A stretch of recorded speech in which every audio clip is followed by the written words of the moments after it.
शहर में बाल संस्कार शिविर का आयोजन सहज युग केंद्र जबलपुर के तत्वाधान में 13 मई 2024 से शुरू किया गया था, जिसमें आज 7 दिवसीय बाल संस्कार शिविर के आयोजन के बाद रविवार को समापन किया गया। इस मौके पर सहज युग संस्था के द्वारा बच्चों के अभिभावकों को बुलाया गया और उन्हें सहज युग से परिचय कराकर आत्म साक्षात्कार किया गया। शिविर में बच्चों को सहज युग के साथ डांस, म्यूजिक और अन्य आर्ट के साथ संबंध में बताया गया और सिखाया गया। इस बाल संस्कार शिविर का उद्देश्य यही है कि बच्चों में मानसिक नैतिक विकास हो सके और संस्कारों को वो न भूले, साथ ही साथ रचनात्मक कार्य करते रहें। ये सब मानव के अंदर है टोटली शक्ति। आध्यात्मिक रूप से हम स्ट्रॉन्ग हो जाते हैं, मानसिक रूप से हम स्वस्थ हो जाते हैं और सामाजिक रूप से हम अपने अंदर एक प्रकार से हमारे अंदर कॉन्फिडेंस।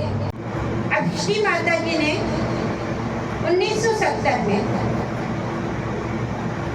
अथक गहरा ध्यान करके, अथक प्रयास करके अपनी अनुभूति सबको। बाल संस्कार शिविर सहयोग जबलपुर के तत्वावधान में 13 मई से चल रहा था और जिसका आज समापन 7वां दिन है। और इसमें हमने सभी बच्चों के जिन्होंने पार्टिसिपेट किया था कैंप में, उनके सभी पेरेंट्स को बुलाया। वो सभी लोग आए और आज उन्होंने भी सहयोग का परिचय लिया और आत्म साक्षात्कार प्राप्त किया। और बच्चों ने इस शिविर में बहुत तरह की अलग अलग एक्टिविटीज़ की, music, dance and art and craft में बहुत कुछ सीखा। बेस्ट आउट ऑफ वेस्ट, इस तरह से बहुत सुंदर कलाकृतियाँ बनाई हैं पेन स्टैंड, आइसक्रीम स्टिक से। इसका उद्देश्य ये है कि बच्चों में अच्छे नैतिक मूल्य डेवलप हों और उनकी क्रिएटिविटी बढ़े, ताकि वे मोबाइल से ना चिपके छुट्टियों में। और जंक फूड पर डॉक्टर पवन पांडे आए, उन्होंने जंक फूड और हेल्दी सेंस ऑर्गन्स पर बहुत सुंदर सबको नॉलेज दिया क्या करना चाहिए। तो इस तरह से ओवरऑल सभी को बहुत सारी चीज़ों में सहज योग के माध्यम से उनको अच्छी अच्छी चीज़ें बताई गई और ध्यान सिखाया गया। क्योंकि ध्यान आज की दुनिया में एक बच्चे से लेके बड़ा हर उम्र का व्यक्ति तनाव से जूझ रहा है और तनाव से मुक्ति का सहज योग ध्यान बहुत आसान तरीका है और यही उद्देश्य लेके सहयोग का ये शिविर लगा था। ये हमारी जो संस्था है ये वैसे तो चल रही है 1970 से, पर हमारे यहाँ जबलपुर में ये लगभग 1985-86 से चालू हुआ है। यहाँ पे पहले बहुत कम थे, 10, 15, 20, 25 लोग ऐसे थे। लेकिन उसके बाद 95 के बाद से लगातार लोगों का रुझान इस और हुआ, ध्यान की ओर हुआ।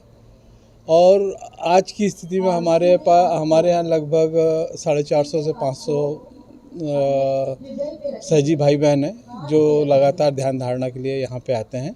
हमारे यहाँ जबलपुर में ही लगभग 5 से 6 सेंटर चालू हो गए हैं, जिनमें सप्ताह में अलग अलग दिन होता है और अलग अलग दिन में व्यक्ति अपनी सुविधा के अनुसार वहाँ जाता है। और ये शिविर अभी लगभग 1 हफ्ता हुआ है।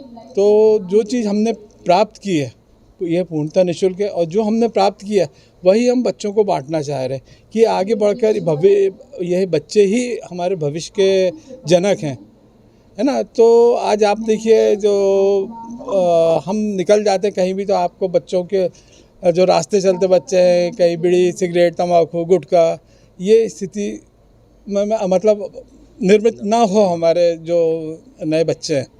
तो इसी के लिए हम लोग ये छोटे छोटे प्रोग्राम करते रहते हैं। पर ये अभी हम लोगों ने स्पेशली जो छोटे छोटे बच्चे हैं उनके लिए बाल संस्कार शिविर हम लोगों ने ये लगाया हुआ है। ये सहयोग का एक शिविर था बच्चों के लिए, जिसमें कि बच्चों को आर्ट एंड क्राफ्ट के बारे में बताया, हमारी संस्कृति के बारे में बताया और जो बच्चों के अपब्रिंगिंग के लिए जो चीज़ें चाहिए हैं उनको बच्चों को तो बताया, उनके पेरेंट्स को भी अभी बता रहे हैं, ताकि बच्चों में शुरू से वो भाव आ सके, बच्चों में वो जागृति आ सके, बच्चों में वो उस तरह की रुचियाँ डेवलप हों, जिससे कि वो हमारे संस्कृति को भी समझें, हमारे जो व्यवस्थाएं हैं उनको भी समझें और पेरेंट्स भी उन सब चीज़ों के साथ में उनको लेके आगे बढ़ा सकें।